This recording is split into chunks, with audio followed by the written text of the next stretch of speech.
All right, well, let's get down to it. Y'all know that I bought a new project. I won't hang you up too much longer, so I know the excitement's been building. Here it is. You may recognize this. So, this is a 1978 GMC Sierra Grande Street Coupe. And I know that's a mouthful. I bought this getting back to a project I kind of put on the back burner, the Sonny Hooper stuntman pickup from the movie Hooper, potentially.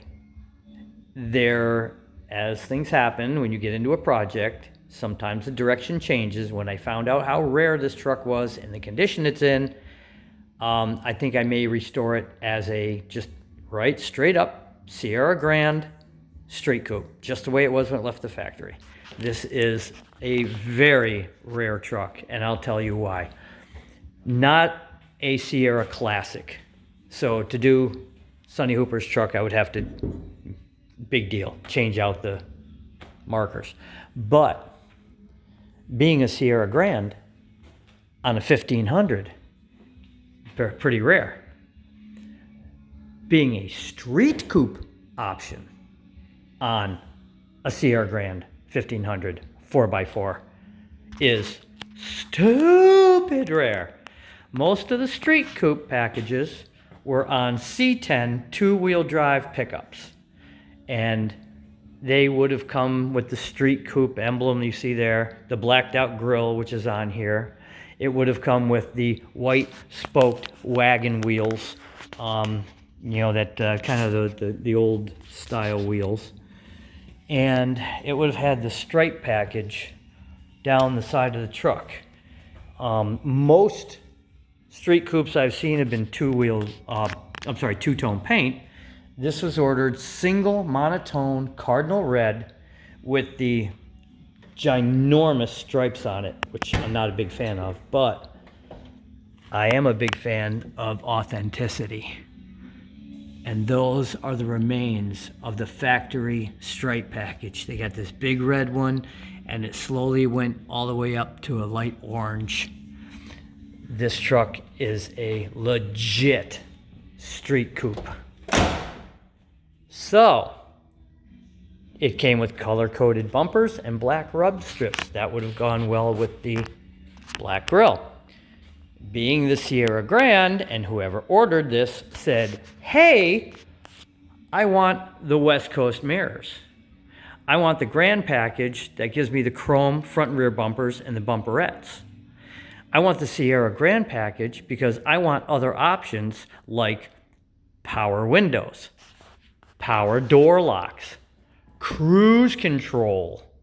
I mean, this truck was ordered right. Dual fuel tanks, and that's exactly what Sonny Hooper's truck had, dual fuel tanks. And it has the fuel tank shields. That was the optional part. You got the nice interior, so it's got the really nice seats. It's, that beautiful red on red that goes with the paint. It has the factory bed rail bars. The guy upgraded it, got rid of, from the white wheels, upgraded to the road wheels when he ordered it. Went through the whole truck, and everything I see is legit on Sierra Classic options and street coupe options. Something that I mean, that is a factory rear slider. The truck shows up at my door, and it has a factory, new in the box, rear sliding window. Who does that? But the overall condition of this truck, the original owner kept it immaculate. Kept all the receipts, documented all the work to the truck since new, and he has the options sheet, which shows all of the sliding rear windows, soft ray glass, intermittent windshield wipers with delay, so that's really cool. Side rails, fender side, 340 rear axle, 390 rear axle. It's hard to read that. Speed, cruise control, V8 350, automatic trans, standard emissions. This truck is just dual exhausted. It's got everything. Operator, convenience package, windshield antenna, solid paint, street coupe. That was $1,100 in 1978. That was no joke. This truck ordered up right. So again, now I'm in the quandary. Do I hooper it and change a bunch of, well, not a bunch of stuff. I have to change the grill, change the fender appliques, the mirrors, and basically that's it. You know, put the roll bar on and, you know, put the white wagon wheels back in, because that's what Hooper's truck had. The rest of it is done. The condition of the truck, original paint, all original paint. So you can see dark spots. Anytime there was an issue where the owner thought it was having rust problems, red oxide epoxy primed it. This thing is gorgeous.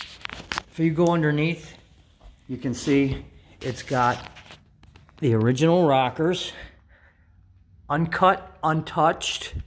It's got the inner rockers, which are like rust free, and they are all in perfect shape.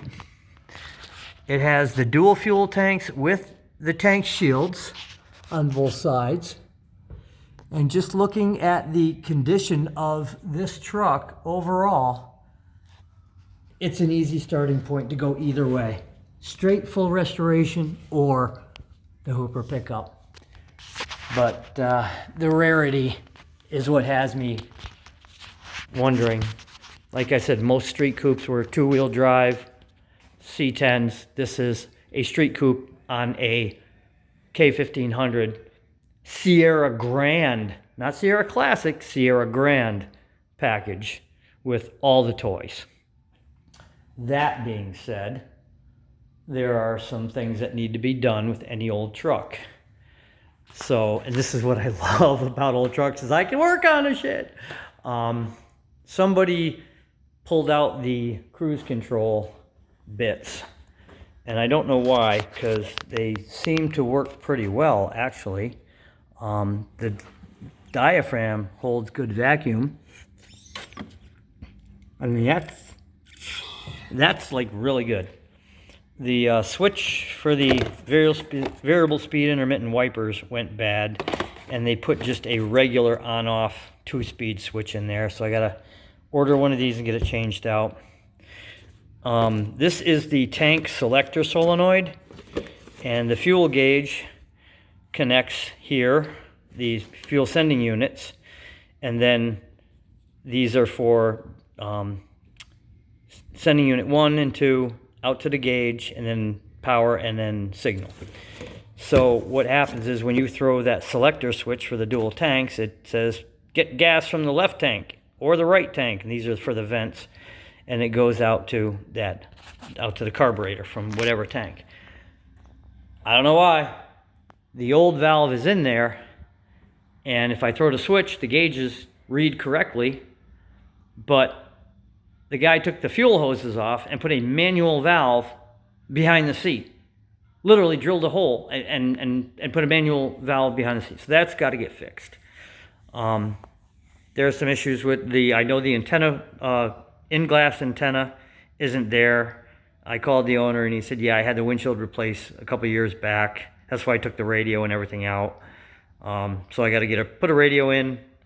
When we do the restoration, we're going to put the original windshield with the glass antenna. We'll get one of those and put it in, and put the new rear slider in. But this truck is just like ultra rare, and I don't know if, let me see if I can do this with one hand or not. Probably not. Yeah, the lock is still on there. Let's see if we can get under the hood. Hold on. Goddamn safety locks. So let's get down to the condition of this thing. And, you can see it's original paint. And it's just super well done. It's a little dirty, but it's just superb condition, superb. And all of the fenders, all of the firewall, including the upper firewall, the rear fenders, the bed, the cab, the floors, just immaculate, immaculate. Frame's a little dirty. Gonna pull it off. We're gonna blow this thing apart, powder coat the frame, do the suspension, and this truck will be 100%. Now here's the little, they call this a transducer for your cruise control. So you got a cable, comes up from the transmission, goes into the back, and then this one goes to your speedometer. And there's a bunch of whirling, twirling, cyclone, tornado bits in there spinning around with magnets and leprechauns and stuff like that. And it translates the speed to the speedometer. This is the connector that would control this. And this hose goes all the way through the firewall to your brake pedal. And there is a pressure release on the pedal. So what happens is, there's some other hoses, when this thing gets to speed, you press the button, the diaphragm pulls up, this thing holds the diaphragm in place, holds you at speed. You can push the button to disengage electrically, or when you step on the brake, it vents the vacuum through a little opening, a little orifice, and it allows the diaphragm we showed you earlier to open up and go back to cruise or idle speed. So that is kind of funky. We take for granted all the electronic, cruise, set, accelerate, all the nannies. This was very rudimentary. You pushed a button, and when you got to speed, and it held it there, and that was it. And you turned it off by stepping on the brake or hitting the button again. These transducers are always what seems to go bad. There are a ton of moving parts, valves, like I said, the merry-go-round shit in there. There's all kinds of stuff. So I'm going to pull this one. I'm going to look at it, probably rebuild it, and then I'm going to get this cruise control working. Somebody took the handle out of the truck and put a standard handle for turn signal in there. The cruise button was on the turn signal handle. So I got to dig into the truck and see what I got to do to get what the right handle is, the right wiring. And, mark my words, this truck will have cruise control when I'm done. Odd, because it's been in Oregon its whole life. It was bought in Hermitage, Oregon. So no air conditioning. Power windows, power door locks, power steering, power brakes, cruise control, dual tanks, no air conditioning. So in New York, that kind of sucks. And if I do this as Hooper instead of bone stock, it's going to get an LS, and this shit's going to have some air conditioning. I'm telling you what. But little things. I mean, there's little things to fix. The noise suppressor that goes to the heater is just wobbling. But the heater works. Everything works. And here's what really I'm so happy to see. This is the original firewall, untouched. And there is, by God, no rust anywhere on this thing. So I called the owner. I said, what gives? And he said, oh, that truck's been in the garage all its life since new. Thank you. Making it easy for me. These are usually totaled, rusted right out. You can see what good condition these are in. There just could be a little scuffing and painting involved. Clean up the glass, pull them out. I was going to redo the seals. I don't have to. The previous owner replaced the seals 3 years ago. So that's done. But you look at this beautiful truck, and there's some lighting underneath there that comes on and off. You got your dual fuel tanks. I got to put a radio in it. But, I mean, for the most part, this truck is just, I cannot believe the condition. It's got the normal wear and tear, right? I mean, no headlights aren't working. Reverse lights don't work. The tilt column, it's a tilt column, so it's a little wobbly, bobbly. That's common. There's an orbital joint in there, and there's 4 screws you got to crank down on to tighten that up. So that I'm going to rebuild the steering column when I redo the restoration. Anyway, it's going to get new bearings, new seals. I'm going to fix the flappy, dappy, wobbly shifter. That's got to go and get, that's a spring and a pin kit. That's easy. I can probably do that in 10 minutes, but I'm just going to do it all at one time. And the truck, again, I mean, you look at, it's all original down here. This is all original. And you don't even have to do that hard. It just closes. Unbelievable truck. Unbelievable. Dual fuel tank fillers, one on each side. I'm ecstatic to have this truck. So one of the challenges is I got to Sierra Classic it. If I go Hooper, it's got to change the badges to Sierra Classic, take off the hood ornaments, the street coupe. There's a applique that goes on the back here that says Stuntman Association, and it's all wood engraved, and it covers the GMC. I got to figure out, got to get my woodworking skills on and do that. That's going to be really hard to replicate. And then Sonny Hooper's pickup, it had the trim around the back of the cab, which is super easy. It just clips, and you buy the piece that goes on and goes around, so that's easy.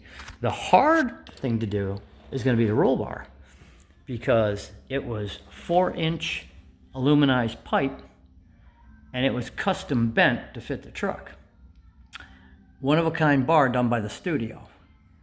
And I'm trying to track down somebody that can bend 4-inch aluminized pipe, like exhaust pipe, to replicate the roll bar exactly. Now that 4-inch pipe is not going to be an easy bend. My bender goes up to 2-inch, about half that. So trying to find somebody to do it, get the bends correct, that's going to be a little difficult. And that has to be right, because I have to put 3 antennas on the truck, and I have to put the KC fog lights up top. So there's some things that are going to be real challenges. Like I said, I got to figure out the problem with the reverse lights, problem with the headlights not working, dash lights not working. It's probably a switch, headlight switch. It usually is. We'll get into that. Some things have been done though. Master cylinder, brakes are all great. Windshield wiper motor, brand new. Engine rebuilt, hopped up. So they punched it out to a 383. It just, I just got to get the little bits working again. So here I am at the precipice of a super rare truck. Do we do it back to street coupe and put them big gaudy looking decals on it? And I don't know. Or do we go with a Hooper pickup truck and really make this thing badass? So that's where we are. And that's where I'm at, and that's the new project. And, jeez, man, let's just get to it. Enough talking. Let's get it. Stay tuned.